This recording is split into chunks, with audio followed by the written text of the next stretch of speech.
Olá pessoal, bom dia, tudo bom com vocês? Hoje eu gostaria de compartilhar com todos os aposentados da revisão da vida toda um momento muito especial para mim, que aconteceu ontem. Eu tive a oportunidade de fazer uma defesa oral, que se chama sustentação oral, perante os desembargadores do Tribunal Regional Federal da 4ª Região, o TRF4, defendendo os direitos de todos os aposentados, não só os meus clientes, tá bom? Porque quando um advogado, defende um cliente da revisão da vida toda, um aposentado, na verdade ele está defendendo o direito de todo mundo, né? Então eu me senti, dando voz aos 102 mil aposentados. Então foi um recurso que eu apresentei. Nem todos os recursos permitem, que a gente faça esse tipo de defesa, a sustentação oral, a defesa oral. Mas este recurso que eu apresentei permitia. Então, eu defendi os interesses deste aposentado, por tabela de todos os aposentados, na frente dos desembargadores. E aí, eu já te faço a pergunta. Será que eu consegui um resultado positivo? Será que o resultado foi negativo? Prestem muita atenção. Na verdade, eu fiz algumas perguntas para os desembargadores, mas tem uma pergunta que eu fiz, que eu tenho certeza, que vocês vão gostar. Vocês vão assistir, se vocês desejarem, esta sustentação oral. Eu quero que vocês aí comentem o que é que vocês acharam da minha defesa dos aposentados e do resultado, tá bom? Eu vou soltar aqui a minha defesa e depois a gente volta aqui para conversar. Muito obrigado, agradeço pela confiança, não só deste aposentado, mas também de todos vocês que me acompanham aqui diariamente. Então, deixa eu soltar aqui. Relator, desembargador federal Osni Cardoso Filho, sustentação oral por videoconferência de Salvador pelo Dr. Carlos Mendes Teixeira, representante de José Rodrigues. Boa tarde, doutor Carlos. Boa tarde, Está recebendo bem o sinal de áudio e vídeo? Perfeitamente. Então, com a permissão do relator, consulto Vossa Excelência se podemos dispensar a leitura do relatório. Sim. Então, passo de imediato a palavra a Vossa Excelência para a sustentação oral pelo prazo máximo de 15 minutos. Boa tarde, excelências. Aproveito aqui para cumprimentar todos os desembargadores presentes, advogados e também os servidores. Bom, na origem, se trata de um processo que discute a aplicação da famosa tese revisão da vida toda.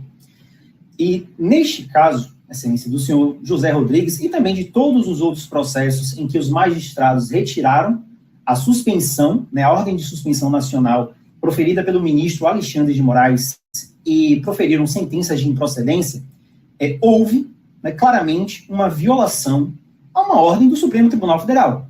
O ministro Alexandre de Moraes, no dia 28 de julho de 2023, proferiu a ordem. Todos os processos vinculados ao tema 1102 devem permanecer suspensos até que haja a conclusão do tema 1102. Nesta época, a ADI 2111, as ADIs 2110 e 2111, não eram nem projeto. Elas permaneciam enterradas há mais de 25 anos. O Supremo Tribunal Federal não tinha ressuscitado a ADI 2111 e não existia cogência do artigo 3º. Então, nós tínhamos uma ordem de suspensão nacional dos processos. Neste caso aqui, é muito importante nós traçarmos uma linha do tempo, inclusive para falarmos sobre os efeitos. Claro que as decisões de tribunais superiores, do STJ e do STF, elas não precisam de trânsito em julgado, mas nem por isso nós não podemos deixar de traçar a linha do tempo e desconsiderar a ordem de suspensão nacional dos processos. É uma ação que foi ajuizada em 2021. Em 2021, nós tínhamos ata de julgamento e acórdão do STJ, no tema 999, favorável ao aposentado. Posteriormente, em 2022, nós tivemos a publicação da ata de julgamento do tema 1102 e do acórdão pelo Supremo Tribunal Federal, também favorável ao aposentado. Então, no momento em que o seu José ajuizou a ação, em 2021, nós tínhamos duas atas e 2 acórdãos favoráveis. Por quê, excelências? Neste momento em que toda a jurisprudência era favorável ao aposentado, não houve um julgamento de forma definitiva a favor do seu José. Por que nós estamos hoje aqui, em 2026, discutindo uma ação rescisória? Vamos explicar. O Supremo ressuscitou as ADIs 2110 e 2111, que na origem falavam sobre carência de salário e maternidade, né, sobre constitucionalidade ou inconstitucionalidade do artigo 3º.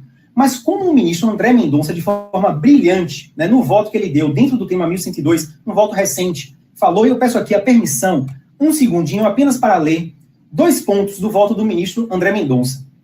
Portanto, o que se discute aqui não é a inconstitucionalidade do artigo 3º, como um todo, mas a possibilidade de afastá-lo nos casos em que a sua aplicação for menos vantajosa do que a regra definitiva prevista no artigo 29, incisos 1 e 2 da Lei 8.213. Assim, entendo que é possível reconhecer a constitucionalidade do artigo 3º da Lei número 9.876 de 99, como foi feito nas ADIs, sem que isso afete a tese fixada no tema 1102, pois os objetos das discussões são distintos, ainda que relacionados.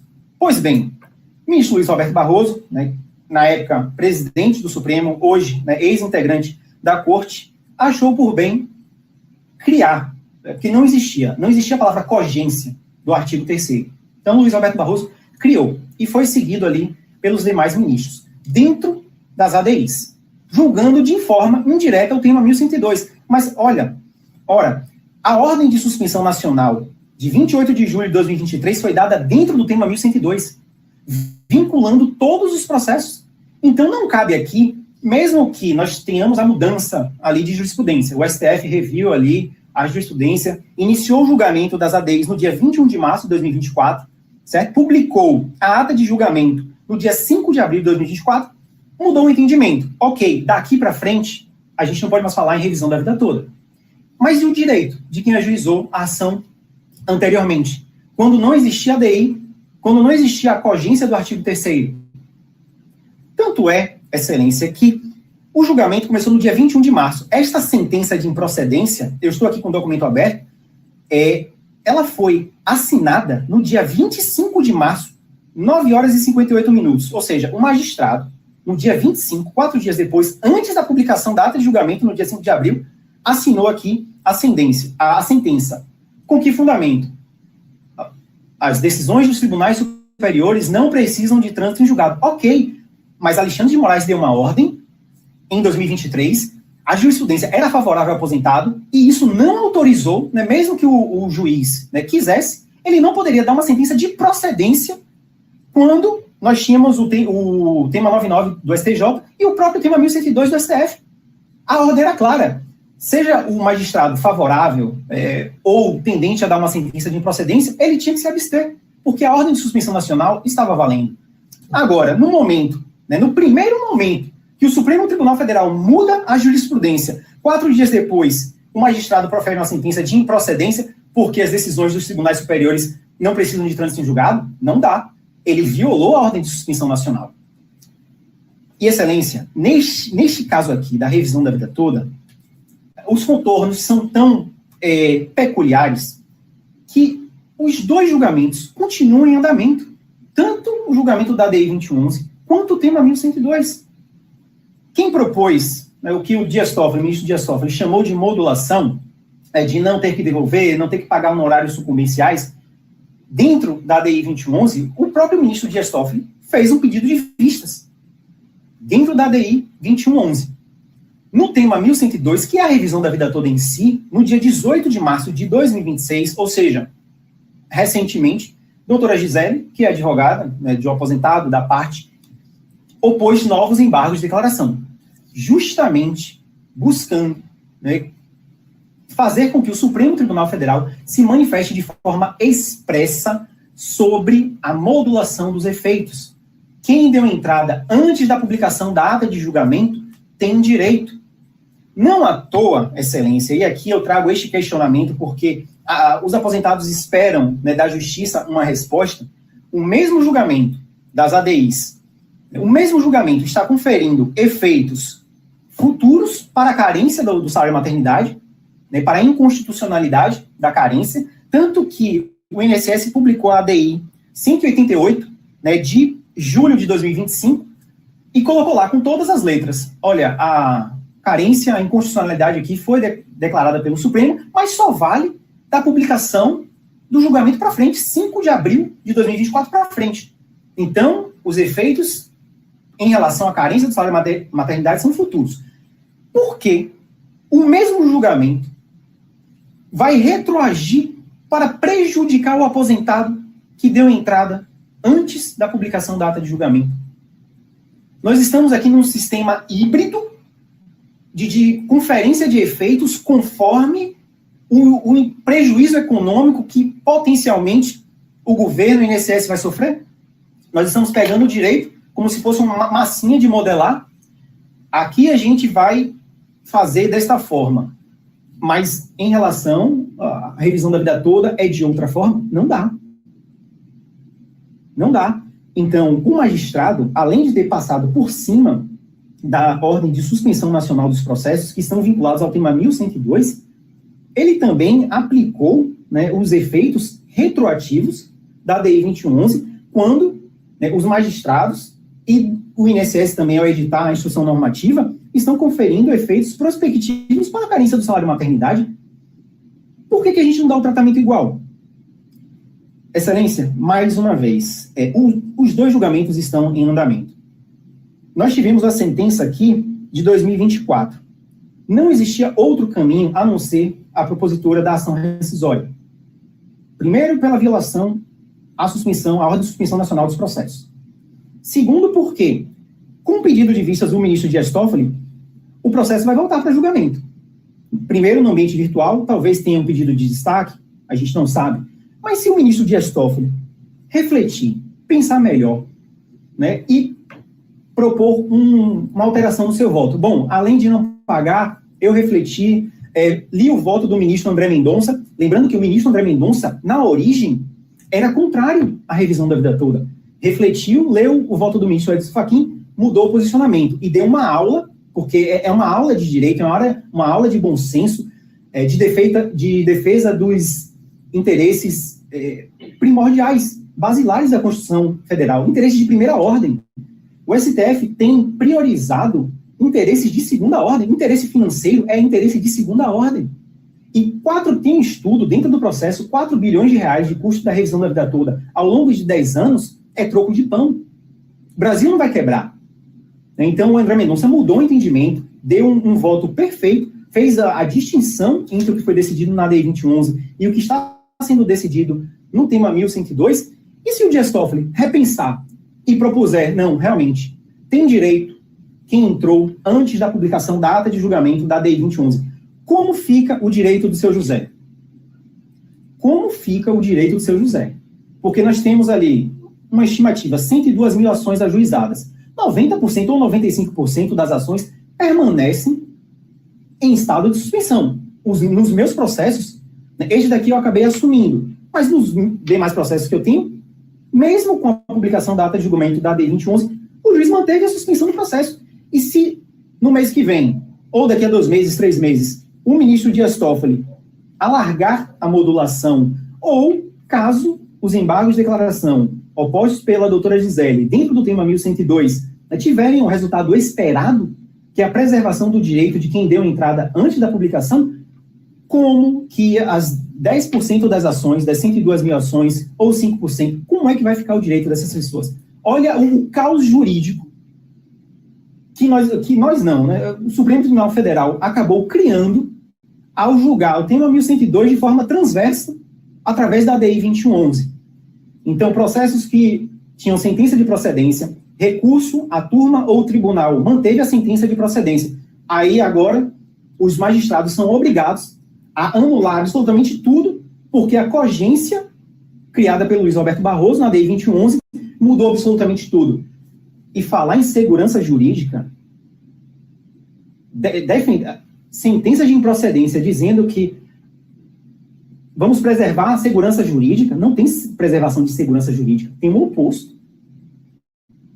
Então, Excelência, eu vou trazer também aqui um lado humano, para finalizar a minha sustentação e suplicar, né, pela aplicação do bom senso. Os processos, as decisões de tribunais superiores não precisam de trânsito em julgado, mas neste caso, o bom senso, né, orienta que a sentença de improcedência seja desconstituída para que os autos, né, possam voltar ao estágio de suspensão até nós termos o julgamento definitivo da DI 2111 do tema 1102, porque em nenhum lugar do mundo o aposentado que trabalhou, né, contribuiu, não tem direito a regime jurídico, direito adquirido a regime jurídico, ok, mas não é essa a questão. A questão é que muitos aposentados, milhares de aposentados trabalharam, contribuíram todos os anos, né, com altos salários. Às vezes o aposentado recebia 10, 15, 20, 30 mil reais, o equivalente, claro, por mês, pagava um aluguel, tinha um padrão de vida, pagava escola, faculdade de um filho, de um neto.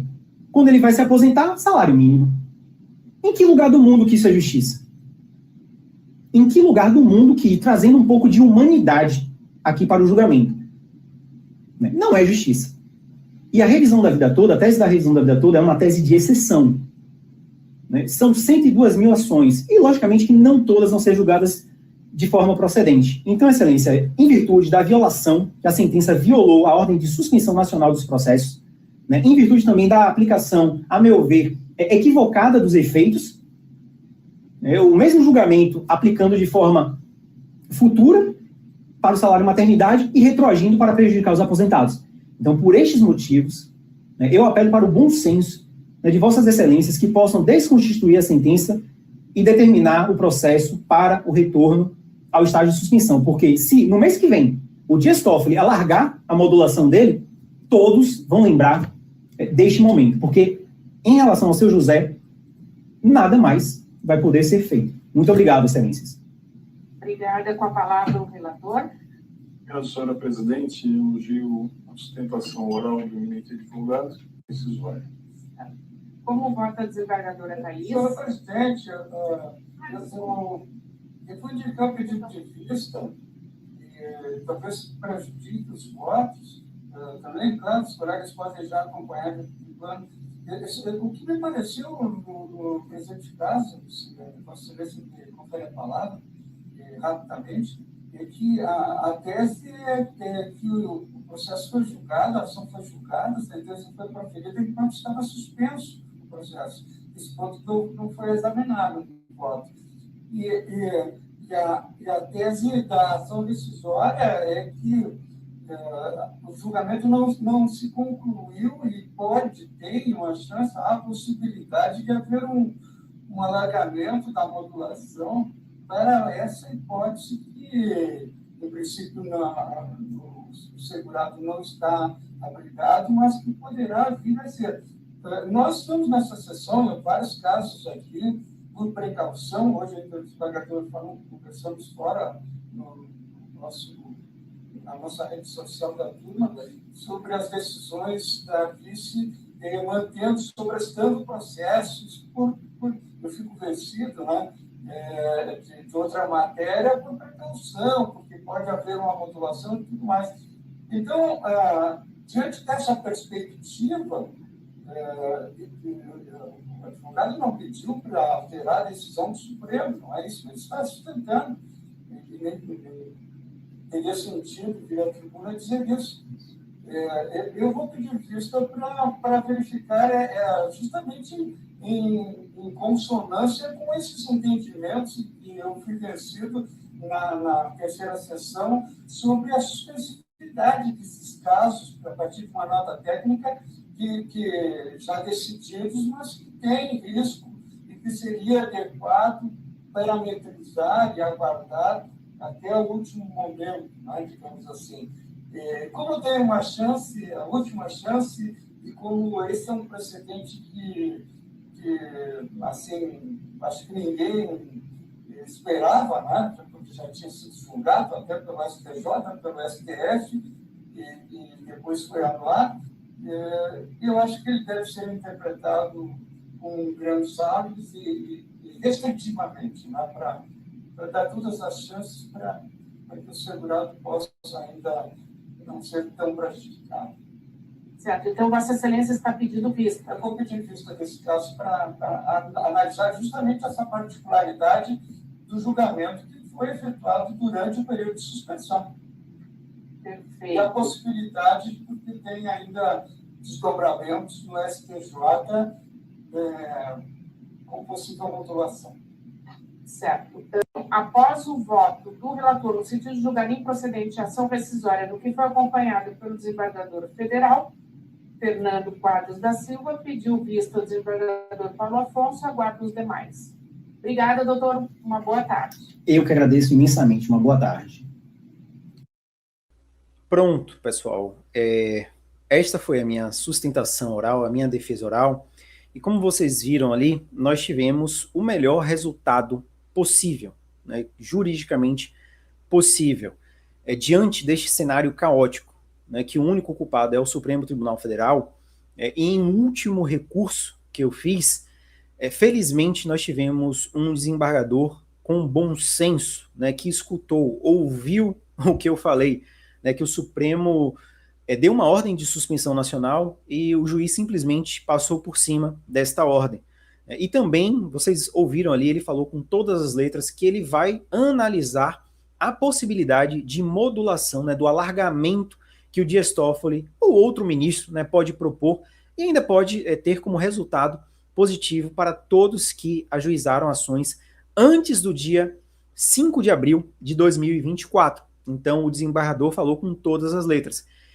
Bom, eu fiz, pessoal, o que me cabia fazer, né? A minha obrigação. Sempre disse que respeito a decisão de outros advogados que não querem mais trabalhar com revisão da vida toda, né? Eu recebi aqui centenas, talvez milhares, foram centenas de mensagens de aposentados dizendo, olha, meu advogado disse que não vai mais recorrer, que não vai mais trabalhar com a revisão da vida toda, não quer saber disso, inclusive de todos os escritórios, inclusive os mais famosos aqui do YouTube também, né, que vocês bem conhecem.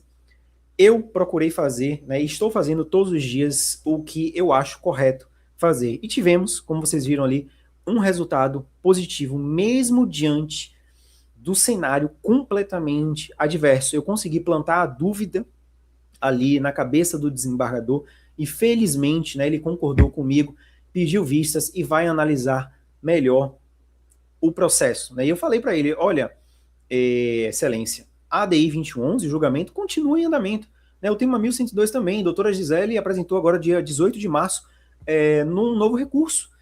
Então nós não podemos aplicar, né, de forma cega, sem bom senso, sem razoabilidade, a ADI 2111, né, de forma a julgar improcedente o direito dos aposentados. Porque se no mês que vem, né, daqui a 3 meses, tivermos o alargamento da modulação, como é que fica o direito do aposentado? Se você tem interesse, pessoal, em fazer uma revisão de aposentadoria, porque inclusive, né, este cliente, que é uma pessoa sensacional, eu fico muito feliz pela confiança que não era um processo meu na origem, né, eu assumi este processo, né, e agora ele se tornou o cliente da revisão do direito adquirido, né, já temos um cenário positivo. Se você quiser também, né, fazer a revisão do direito adquirido, lembrando que você precisa ter se aposentado há menos de 10 anos, eu vou deixar o link aí na descrição do vídeo, porque nós vamos abrir algumas vagas agora para o mês de abril. Agora, preste atenção, antes de você clicar no link e preencher seus dados. Nós cobramos honorários antes de fazer os cálculos, tá bom, pessoal? Para você não perder o seu tempo e também não perder o nosso. Assim como este cliente aí está fazendo a revisão do direito adquirido com a gente, né, pagou pelos honorários, nós cobramos sim, né, o nosso trabalho, o nosso tempo vale ouro, né, e nós nos dedicamos aqui imensamente. Então, só abra o link, só preencha seus dados, só envie sua carta de concessão, se você estiver disposto a pagar os honorários, tá bom? De forma antecipada, porque é assim que a gente trabalha. Um abraço, pessoal, e até a próxima. Fui!